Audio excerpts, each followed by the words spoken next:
کامیابی نقشه قرآن کریم کی دا قرآن سره جپا روانه کی مظلوم قوم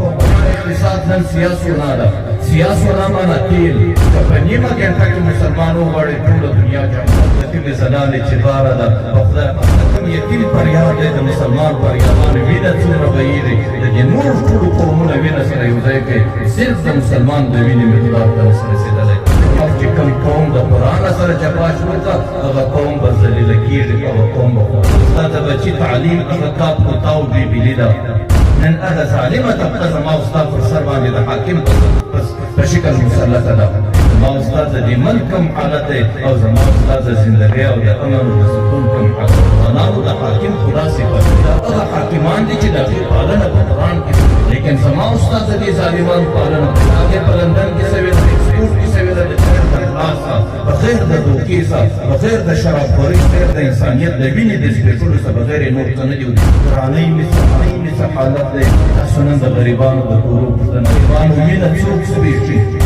وږي او نهار یې ته چا مجبوره کړ دا دغه ظالمانو مجبوره کړ چې د هغې د تعلیم ابتدا د کار کوتا د بېبي لیکن د بده مرغه چې په کوم عصر کې د مسلمان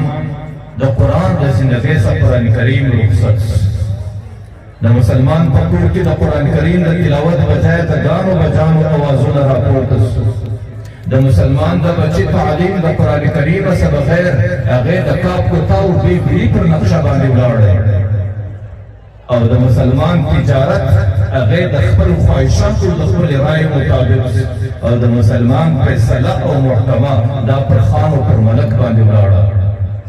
چې مسلمان کله د زندګي کې د قرآن سره جفا روانه کړه زما په الله قسم الله هغه سزا ورکړه چې د مځکې پر مخ مسلمان په ټولو کې ذلیل قوم په ټولو کې ستړی قوم په ټولو کې د ستم لاندې قوم په ټولو کې مظلوم قوم او په ټولو کې د زندګۍ په سترګو کې مبتلا قوم جوړ شو ځکه چې د کامیابۍ نقشه قرآن کریم وه د بچي تعلیم قرآن کریم و د کور تلاوت قرآن کریم او د تجارت فیصله قرآن کریم وه چې کله ده د قرآن کریم سره بې وفایي روانه کړه د الله تعالی در عقاب لاندې د سپي مسلمان راغلی زه تاسو ته یوه خبره کوم مسلمان دې پر کافر باندې ځان نه قیاسوي کافر که په دې دنیا کې هر څومره نخرې او تماشې وکړي هغې الله تعالی نه راګرځوي ځکه د کافر دپاره الله تعالی جهنم ټاکلی دی لیکن ماو ته الله تعالی دستي راګرځوي ځکه ماو ته یو ځل د الله تعالی د غلامۍ توقع غاړه ته اچولی دی او د محمد رسول الله غلامي مې قبله کړې ده او غلام چې د بادار په نقشه باندې نه چلیږي یا به یې بادار ټکوي چې تر څو د بادار نقشې به راګرځي یا به یې بادار د خپله درباره څخه په ډېر ذلت و رسوایي کې بس نو ماو دا خو د قرآني مدرسه ماو دا خو اسلامي مدرسه ماو دا خو د پیغمبر د غلامۍ توق غاړه ته اچولی دی چې تر څو پورې د پیغمبر نقشه د زندګۍ نه وي چې تر څو پورې د الله فیصله باندې روان نه یو بیا خو به ستړي کېږو چې نن د کومې ستړیا سره مخامخ یو که دغه زندګي بدله نه کړو زما په الله قسم دغونه نور ستړیا راته ګوري دغونه نوره ستړیا راته ګوري د هغې وخته پورې چې تباه کېږو په ستړیا کې به کښته روان یم چې د زندګۍ نقشه بدله نه کړو د خپل بادار غلامي قبوله نه کړو او د خپل بادار او مرزات ته راونه ګرځو نن زه تاسو ته وایم د مځکې پر مخ تاسو ته د مسلمان حالت در معلومیږي نن د مځکې پر مخ د مسلمان عدد غالبا 1.5 ارب ته قریب انسانانو ګرځېدلي دي د دې په مقابل کې عیسایي قوم دی د عیسایي قوم غالبا نن 50 کروړه یا 50 کروړه انسانان دي د 50 کروړه انسانانو د دې 1.5 ارب انسانانو په دې خوله کې چلو راچولی دی لکه اوښ په مهار داسې چلوي چې کومې نخرې به کوي چې کومې تماشې به کوي او چې کومې میلې به کوي په الله قسم چې سړی غواړي هغه به کولی شي نن مسلمان 1.5 ارب انسانان دې 50 کروړه انسانانو ته وړه ګوله ده نن د مسلمان حیثیت د هغو په مخ کې د کانۍ او چې پر اوبو باندې د پراړه کانۍ روانوي یا نن د مسلمان حیثیت د اوبو پر سر زګ دی او زګ اختیار نه لري چې اوبه یې پر کومو باندې زغلی د غذا پورې زغلی نن مسلمان بې اختیاره قوم نن مسلمان ستړی قوم نن مسلمان بې عزته قوم او نن مسلمان په ټولو قومونو کې خوار قوم دی نن تاسو وګورئ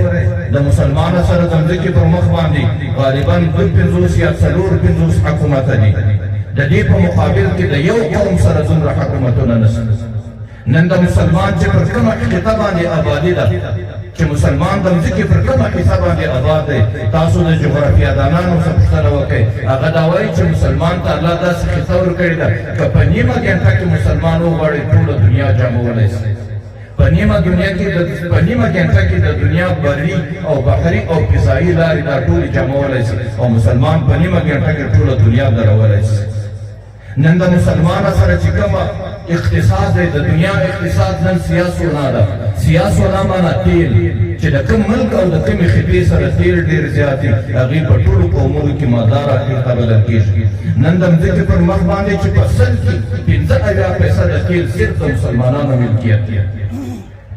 لیکن د هغې باوجود مسلمان ته تاسو ګورئ چې د مځکې پر مخ د کومې زنانې چې لاره ده په خدای قسم د مسلمان چې لاره ده چې د مځکې پر مخ د کوم یتیم فریاد دی د مسلمان فریاد دی نن چې د مځکې پر مخ د مسلمان وینه څومره بهیږي د دې نور ټولو قومونه وینه سره یو ځای کوي صرف د مسلمان د وینې مقدار ته نشي رسېدلی د هغې وجه څه ده یو نوجوان په خوب کې د ابوبکر څخه پوښتنه کوي ای ابوبکر ولې دا حال ته ورسېد هغه څه ورته وایي ورته وایي ما ترک قوم للجهل قوم للقرآن الا وقد ذل د مځکې پر مخ چې کوم قوم د قرآن سره جفا شوې هغه قوم به ذلیله کېږي هغه قوم به خوارېږي نن زما او ستا بچي قرآن کریم پرېښوی زما او ستا د بچي تعلیم هغه کاپ کوتاو بېبیلي ده چې د هغې تعلیم ابتدا د کوتاو د بیلي څخه شروع کېږي زما او ستا بچی په هغه نظام کې نن پالل کېږي د هغې نظام د پالنې نتیجه څه ده د هغې کې چې کوم بچیان وپالل سو هغه د مځکې روشنخیاله روشنفکره دي نن هغه ظالمه طبقه زما او ستا پر سر باندې د حاکم په شکل مسلطه ده چې ټوله امت مسلمه نن د کافرانو د غلامۍ زندګي تېروي د خولې چلوې څوک دی د خولې چلوې دغه ذلیله مخلوق دی چې زما او ستا پر سر د حاکمانو په شکل مسلط دی که په عربو کې مسلط دی که په عجمو کې مسلط دی که په یو ملک کې مسلط دی که په بل ملک کې مسلط دی دا د ټوله امت مسلمه د خولې چلو دی چې ټوله کافرانو دغه چلو د امت مسلمه او امت ورچولی دی دا تعلیم یافته بلل کېږي دا روشن فکر بلل کېږي دا روشن خیاله بلل کېږي او دې زما او ستا د قدرت واګې په لاس کې اخیستې دي چې هغې ظالم له بسم الله نه ورځي چې هغې ظالم له سوره فاتحه نه ورځي چې هغې ظالم له د لمانځه طریقه نه ورځي او دی د ټولو امت مسلمه قیادت سمبالوي د هغه قیادت نتیجه نن ما او تا د مځکې پر مخ باندې وینو چې زما او ستا کوم حالت دی زما او ستا د دې ملک کوم حالت دی او زما او ستا د زندګۍ او د امن او د سکون کوم حالت دی نن څه پېښه ده پر مسلمان قوم چې به کله سختي راغله پر مسلمان قوم چې به کله ګراني راغله پر مسلمان قوم چې به کله سختې ورځې راغلې د مسلمان حاکم اوله فیصله به دا وه چې قوم به دستي توبې ته رابارئ چې راسئ ټوله پېښه زما او ستا د عمله څه ده مجرمان ما وتایو خطاکاره ما وتایو د الله د قرآن سره جفاکاره ما وتایو راسئ د خپل رب سره صلح وکړو الله تعالی به حاکم را باندې بدل کړي الله به مځکې راته زرغونې کړي الله به اسمانونه را باندې راوورئ لیکن زما او ستا حاکم ظالم څه کوي څوک وایي چین یې راکوي څوک وایي IMF یې راکوي او څوک وایي سعودي یې راکوي څوک وایي څه یې راکوي هغه IMF چې په الله قسم په زما او ستا په حکمرانانو یې د پسې لیکې وکړې چې هغه شرایط یې په ومنل چې یو زنانه یې د خاوند سره نه مني نن چې زما او ستا حکمرانان یې د IMF سره مني د هغې باوجود هغو پر دې سرو پښې ورېښې دي او هغې باوجود هغې دې ته هېڅ نه وکړي دا وجه څه ده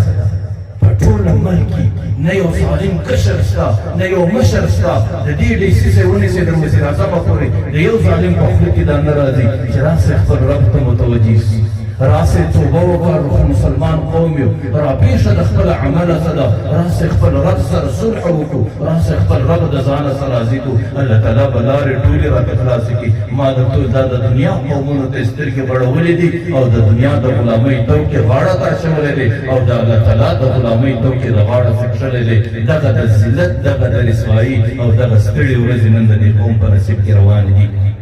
حالانکه یو حاکم چې کله د الله تعالی طرف ته توجه نه کوي د نورو قومونو طرف ته توجه کوي الله تعالی حاکم څومره ستړی کوي غالبا زه کله د حضرت عمر رضی الله عنه واقعات تاسو ته پېښوم غالباً 18 کال هجری 18 هجری دا مدینه منوره کې کافتی راغله سخت کافتی دا د مدینه منورې خلک دا مدینه منورې څخه هجرتونه کوي د رسول الله کلی پرېږدي حیوانان ځلځي مرغان ځلځي او مدینه ورځ په ورځ باندې خالي کېږي حضرت عمر رضی الله عنه سره ډېر فکر پیدا او ډېر غم ورسره دی او د دې ډېر په فکر او په سوچ کې دی چې الله د مدینې آبادي به څنګه راځي او د مدینې خلک به د رسول الله همسایه‌توب ته څنګه متوجه کېږي چې کله د ملګرو سره مشوره وکړه یا د ځان سره فیصله وکړه نو دې وخت کې مصر دا ډېر د آبادۍ ځای او دې وخت کې مصر دا غالباً آزاد شوی و او د مصر والی حضرت عمرو بن العاص حضرت عمر رضی الله عنه لستی حضرت عمرو بن العاص ته خط ولیکئ ورته یې عمره د مدینې پر خلکو ډېره سختي ده او ډېره کافتی ده او د رسول الله د کلي څخه خلک ځله غورځي ورته یې د مدینې د خوراکي بندوبست به د مصر څخه کوي چې کله هغه خط حضرت عمرو بن العاص ته راورسېدی نو حضرت عمرو بن العاص دستي د خط پر شا باندې جواب ورته ولیکئ ورته یې د مسلمانانو امیره بېغمه واوسه داسې بندوبست به وکړم د غلې به داسې قافله در روانه کړم چې د هغې اولنی وش په مدینه باندې ننوځي اخرنی وش به یې د مصر څخه وځي او د مصر څخه تر مدینې پورې 15 ورځې سفر دی حضرت عمرو بن العاص چې څنګه خبره کړې وه داسې قافله راورسېده مدینې مدینه کې آبادي سوله او مدینه کې اعلانونه شو چې د حضرت عمر په دربار کې سترخانه وار دی څوک راځي څوک یې خوري څوک یې کور ته وړي او د چا چې په کوم شکل ضرورت کې خپل ضرورت یې پوره کوي د مدینې منورې په اطرافو کې په ځنګلو کې یو بوډا صحابي اوسېږي چې کله هغه اوسېږي هغې چې د قافلو څه دا واورېدل چې په مدینه منوره کې آبادي راغلې ده نو هغې هم د ځانه سره دا فیصله وکړه چې مدینې ته به ځم آبادي به راوړم او خپل ځان به مړوم او د حضرت عمر دسترخوان ته به ځان رسوم هغه بوډا صحابي چې کله راغلی خپلې کوډلې له په ځنګله کې کوډل ده د ګورې په کوډل کې د بزې یو کوچنی سیرلی ولاړ دی چې کله هغه سیرلی ولاړ دی نو باره یې فیصله وکړه که زه ځم به ته راځم نو خو دا سیرلی دلي مري اخر یې دا فیصله وکړه چې سیرلی به ذبحه کړم د هغې خوښه به راسره واخلم او پر لارې به منزل پر منزل مدینې ته ځان په ورسوم ده چې کله سیرلی اعلان کړی چې کله ورته کښېناستی د دغه سیرلي غاړې یې پرېږدي د هغې د غاړو څه یو څاڅکې اوبه یا وینه راته ونه سوه ځکه حیوان چې کله اوبه نه یې څښلي حیوان چې کله خوراک نه یې کړی نو د هغې په بدن کې بیا هر څه وچ سوي هغه بوډا چې ځان ته وکتل او دې سیرلي او ابسه ته یې وکتل د ځان و ضعف ته یې وکتل د دې حیوانانو بدحالي ته یې وکتل بری یې پر خپل حالت باندې ډېر زړه درد وکړ د هغه حیوان و سر ته ناست دی دا سر یې داسې نیولی دی پر دې خپل حالت باندې ژاړي ژاړي ژاړي چې د ډېره پورې ژړا وکړه اخر په ژړا کې ستړی په ژړا کې سترګې سره ورلې خوب راغی دغسې په ناست چې سترګې سره ورلې دستي پیغمبر علیه السلام په خوب کې ورته راښکاره سو پیغمبر علیه السلام ورته وایي سړی غورځه په منډه مدینې ته ځان ورسوه حضرت عمر ته ووایه چې ستا په عقل باندې څه تا ته خو الله تعالی کامل عقل درکړی و ستا په عقل باندې څه وسو چې د هغې په خاطر باندې نن ټوله مدینه په تکلیف کې مبتلا ده هغه بوډا چې د پیغمبر پیغام واورېدی او د پیغمبر خبره یې واورېدله هغې څخه هغه سیرلی پر ځای پاته سو هر ځین پاته سو زموږ استازو په اصطلاح لکه خلک چې په ډېر تلوار کې نو یې لڅ سر او لڅې پښې یبلې پښې د مدینې پر طرف باندې رامنډې کړې چې کله ډېر منزلونه کاټ کو ډېر شي شبګیرې یې وکړې او پر لارې باندې په څو منزله بعد مدینې ته ځان راورسوی چې مدینې ته راورسېدی د مسجد نبوي دروازه کې په زوره باندې نارې کې ورته امیر المؤمنین د رسول الله پیغام یې راوړی دی د رسول الله قاصد راغلی یم د رسول الله پیغام یې رارسولی دی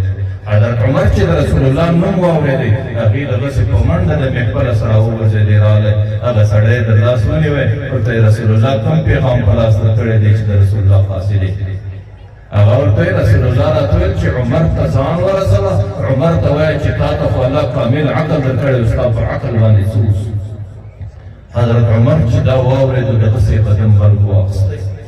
په منډه راغی مسجد نبوي ته پر منبر باندې وخاته او چې په مدینه کې څومره اهل رأي خلک د ټولې راټول مسجد ته د ټولو څه مخکې یو ساقي وژړل د ژړا څخه وروسته یې باره دې خلکو ته لوی خلکو اوله ورځ مې دا درته ویلي وي چې زما څه غلطي وسي ما در دې ګرېوان نسئ نن زما څه غلطي سوې ده ما ته د رسول الله پیغامونه را رسېږي او تاسو ولې زه در دې ګرېوان نه یم نیولی د مدینې خلک په مسجد نبوي کې ټول حیران دي حضرت عمر په ژړا کې پر منبر باندې ولاړ دی ورته وایي تر هغه وخته پورې د منبره څه نه شو کېږم چې ما ته مې خپله غلطي پر لاس نه ده راکړې هغه خلک ورته امیر المؤمنین موږ په غلطي باندې اګانو یو څه درته وایي حضرت عمر چې کله ډېر وژړل په مسجد نبوي باندې یو خاموشي تارېده او ټول خلک سرګردانه دي او د چا د سترګو څه اوښکې تویېږي څوک څه کوي څوک څه کوي حضرت عمر د منبره نه شو کېږي په ژړا خته دی چې کله ډېر زمانه تېره سه په کونج کې یو صحابي ولاړ سو ورته امیر المؤمنین زما په زړه کې یو خبره راځي چې شاید ستا څه دغه غلطیا سوې ده ورته کومه غلطیا ورته ګورې ته د مسلمانانو حاکم یې تا ته الله تعالی د مسلمانانو د قدرت واګې درکړي دي او ته د مسلمانانو یو قسم روحاني پلار یې ورته پر مسلمان قوم چې کله سختي راسي د هغې اوله وابسته د هغې اوله علاقه د هغې اوله رابطه به د خپل رب سره وي د هغې به عقیده دا وي چې زما پر ملت باندې زما رب اساني جوړولی شي لیکن چې کله پر مدینه باندې کښتۍ راغله ستا د رب د توجه بجای تا د مصر طرف ته لاس وځغوی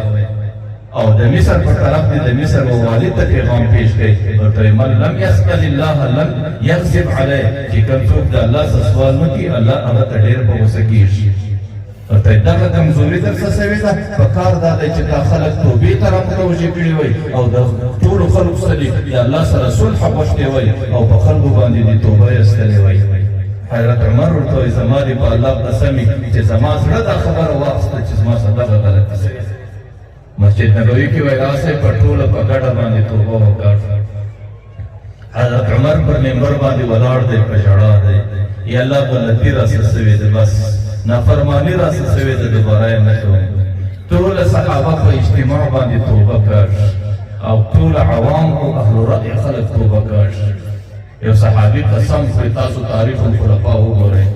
هغه وایي د باندې راووته د مسجد نبوي څخه په الله قسم د دې وریځو په مابین کې مسابقه وه چا دې ورځې مخکې ځان مدینې له رارساوی او دې ورځې م رامنډې کولې چې ځان یې مدینې ته رارساوی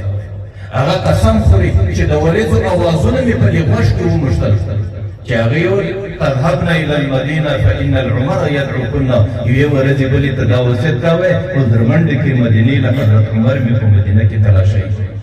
بیا د مسجد نبوي سره وتلي نه دي چې الله تعالی هغه باران راوستی هغه رحمت راغی پر انسانانو هغه پرشکلي راغله هغه سختي الله تعالی په اساني باندې بدله کړه نو د مسلمانانو د حاکم خدا صفت دی دا هغه حاکمان دي چې د هغې پالنه په قرآن کې سوې ده لیکن زما استاد د دې ظالمانو پالنه په چي کې سوې ده د چا هغې په لندن کې سوې ده د چا هغې په ایکسپورټ کې سوې ده د چا هغې په کوم ځای کې سوې ده لیکن دې ظالم قوم ته دې تعلیم بغیر د اخلاصه بغیر د دوکې څخه بغیر د شرابخورۍ څخه بغیر د انسانیت د وینې د زبېښلو څخه بغیر یې نور څه نه دي ورسېدلي چې بس خوله دوی لوی خوله دي او د انسانانو وینه زبېښونکي دي او چې په کوم شکل باندې پیسه جوړېږي دا صرف د پیسې بندګان دي او دا صرف په اخلاق کې پالل شوي انسانان دي نور د دې تعلیم دې خلکو څه ګټه وکړه زه دا وایم چې د خدای په خاطر راغلي خو یو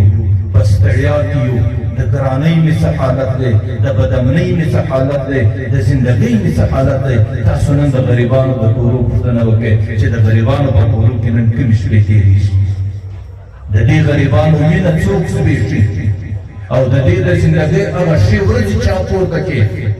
او د دې بچان وږي او نهارې ته چا مجبوره کړ دا دغه ظالمانو مجبوره کړ چې د هغې د تعلیم ابتدا د کاف کوتا د بي بي سره ونه سوې